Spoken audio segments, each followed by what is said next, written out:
नमस्कार दोस्तों, आप सभी का आपके अपने चैनल हमारा राजस्थान पर आपका हार्दिक अभिनंदन।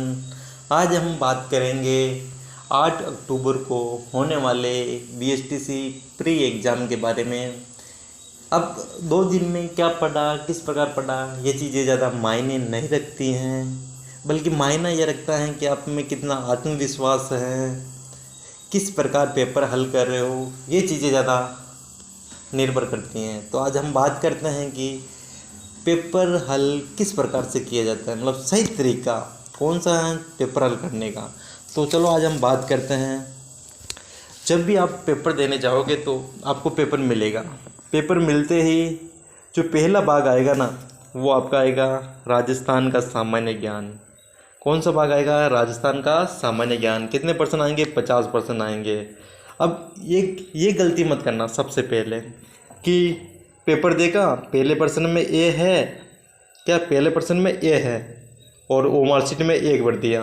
दूसरा देखा बी है, ओ मार्कशीट में बी भर दिया। ऐसे साथ साथ बढ़ने की गलती कभी मत करना बच्चों।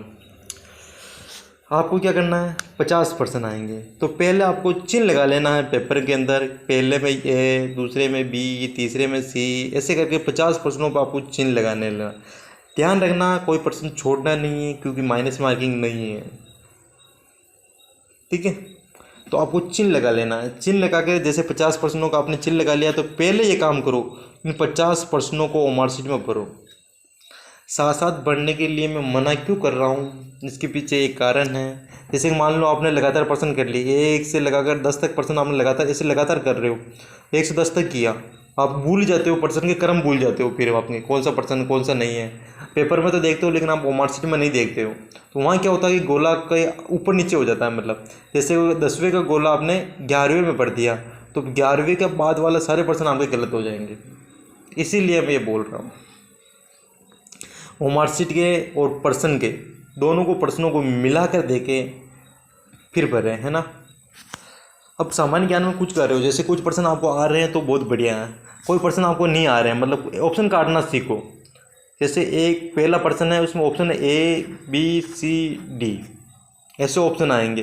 तो आपको देखो ये हो सकता है, ये नहीं, कौन कौन सा नहीं हो सकता, पहले ये देखो कौन सा नहीं है, ऑप्शन काटो। बी तो होगा ही नहीं, सी नहीं होगा, दोनों में है, दोनों में से एक है तो ए है, तो ऐसा ही है। इस प्रकार के प्रश्नों को आप ऑप्शन काटना आना चाहिए। और एक चीज़ सबसे बताता हूँ, राजस्थान सामान्य ज्ञान का मेन 1% बहुत अच्छा है, जो बहुत सारे बच्चे गलत करते हैं। जैसे कोई पर्सन आएगा मिलान मिलान करने का, कौन सा आएगा? मिलान कीजिए, ऐसा कुछ पर्सन लिखा आएगा कि मिलान कीजिए। उसमें आएंगे, मतलब इधर आएगा, इधर आ जाएगा आपको ए, इधर बी, इधर 5 दे रखे, 1 2 3 4 5, इधर भी 5 दे रखे, 1 2 3 4 5, इस प्रकार के पर्सन दे रखे हैं ना।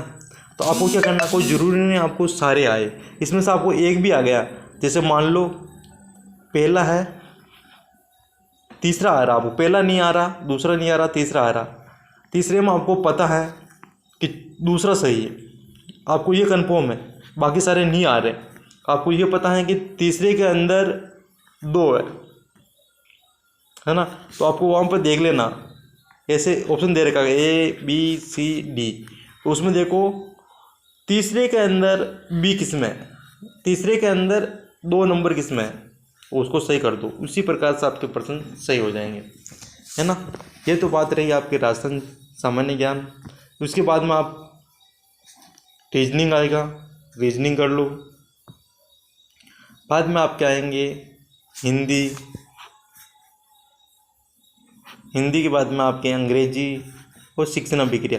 शिक्षण अभिक्रिया में एक बात ध्यान रखना, स्वयं को एक शिक्षक मानते हुए कि मैं शिक्षक हूँ और मुझको ये करना चाहिए, खुद स्वयं को शिक्षक मानते हुए उसके हर पर्सन को ऐसी कल्पना कीजिए कि मैं एक शिक्षक हूँ, और ये समझते हुए आपको वहाँ प्रश्नों के आंसर देना है। बहुत अच्छा पार्ट आता है, इसके 50% आते हैं। इसमें ये होता है कि मतलब कोई पर्सन आपके गलत नहीं होता, इसमें बहुत कम पर्सन गलत होते हैं, क्योंकि इसका रीज़न ये है, इसका रीज़न ये है। जैसे मान लो कि कोई पर्सन है, मान लो कोई पर्सन आया आपके, है ना, पर्सन लिख दिया, इसको ऑप्शन है ए ABCD, इस प्रकार है ना, ABCD। इसमें होता क्या है, इसका जो एक ऑप्शन होगा वो 0 नंबर का होगा, एक ऑप्शन होगा 1 नंबर का, एक ऑप्शन होगा 2 नंबर का, एक ऑप्शन 3 नंबर का।